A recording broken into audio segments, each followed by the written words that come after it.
Good morning class 8. How are you today? Bertemu lagi dengan Miss Riris dalam pelajaran kita IPS dan topik kita hari ini adalah perlawanan terhadap persekutuan dagang.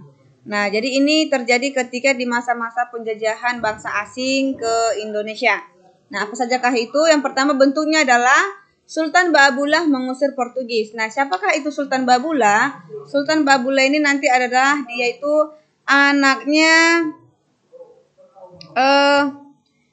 si Sultan Hairun. Nah, bagaimana ceritanya?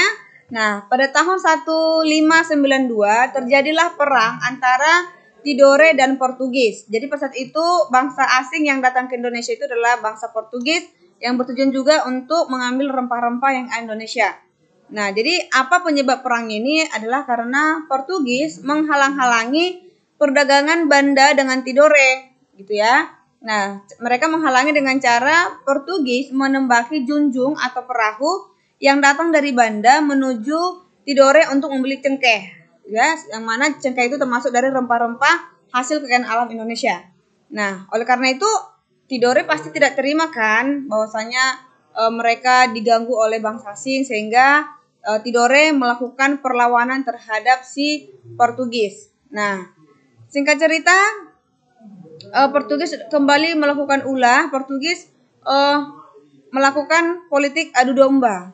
Nah, di sini Portugis berhasil mengadu domba kerajaan Ternate dan Tidore, gitu.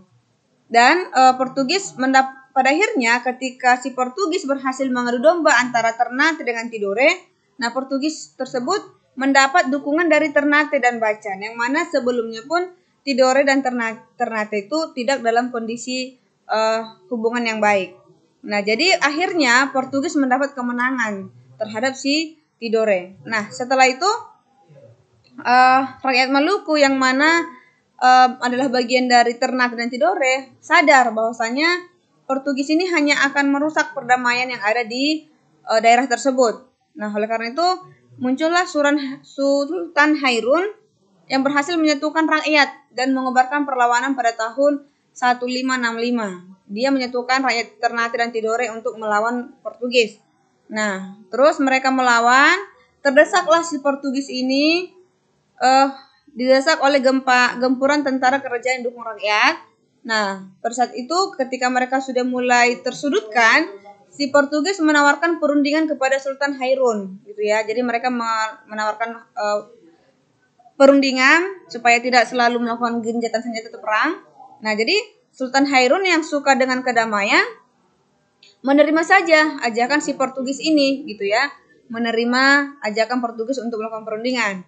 Nah, di tahun 1570 terjadilah perundingan antara Sultan Hairun dan Portugis di Benteng Sao Paulo, gitu ya. Di sana mereka membahas suatu hal yang penting, gitu. Nah, si Sultan Hairun ini tidak berpikiran negatif, dia yang fokus kepada perdamaian, dia tetap mengikuti perundingan itu dan memang awalnya berlangsung dengan baik, tetapi tiba-tiba Portugis tersebut menangkap Sultan Hairun dan membunuh Sultan Hairun di situ juga. Nah, ini menimbulkan kemarahan terhadap putranya si Sultan Hairun yang bernama Sultan Baabullah, bahwasanya Portugis ini sangat licik dan jahat, gitu ya. Bukan cuma putranya tapi seluruh rakyat Maluku marah. Nah, jadi terakhir oleh Sultan Baabullah dengan gagah melanjutkan perjuangan ayahnya untuk memimpin perlawanan melawan si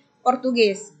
Nah, terus kemudian Tidore dan Ternate bersatu melancarkan serangan terhadap Portugis. Yang pada akhirnya kan mereka tadi sudah sadar bahwasanya Tidore dan Ternate pecah gara-gara Portugis mengadu domba. Nah, mereka bersatu dan mereka berhasil mengusir Portugis dari Ternate dan Portugis tersebut menetap di Ambon.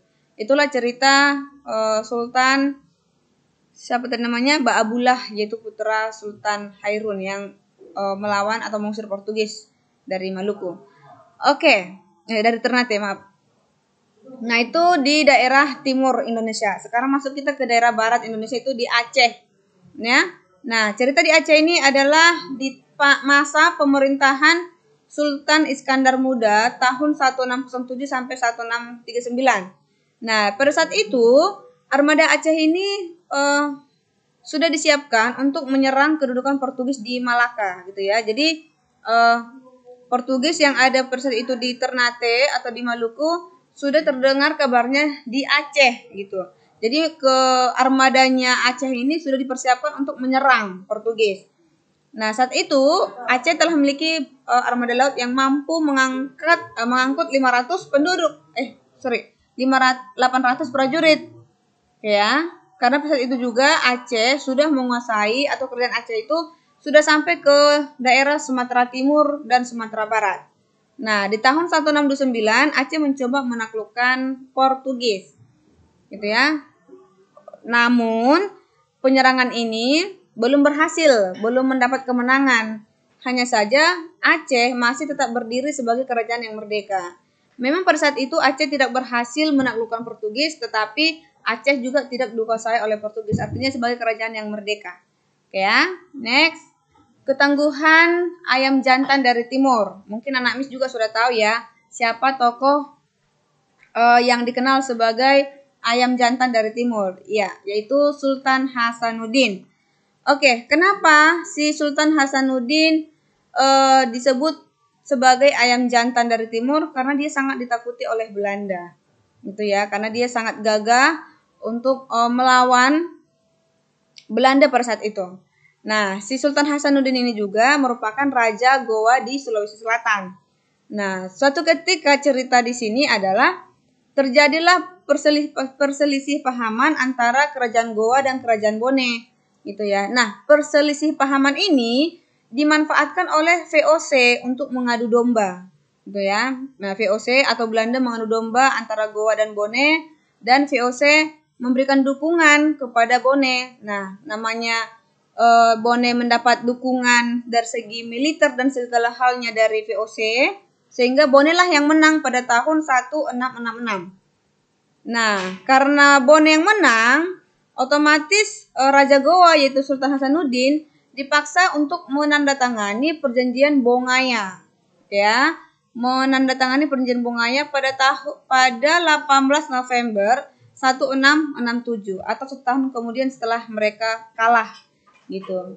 Nah, apakah isi dari perjanjian Bongaya tersebut? Nah, isinya itu adalah Belanda memperoleh monopoli dagang rempah-rempah di Makassar.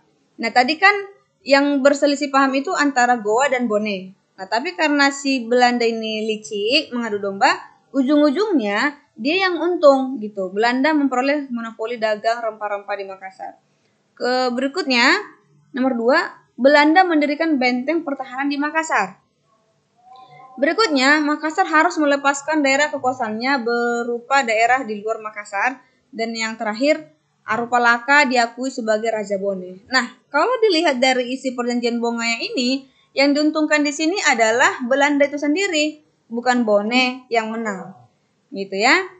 Nah, jadi si Arupalaka ini kenapa diangkat sebagai Raja Bone? Karena dia merupakan kaki tangannya Belanda.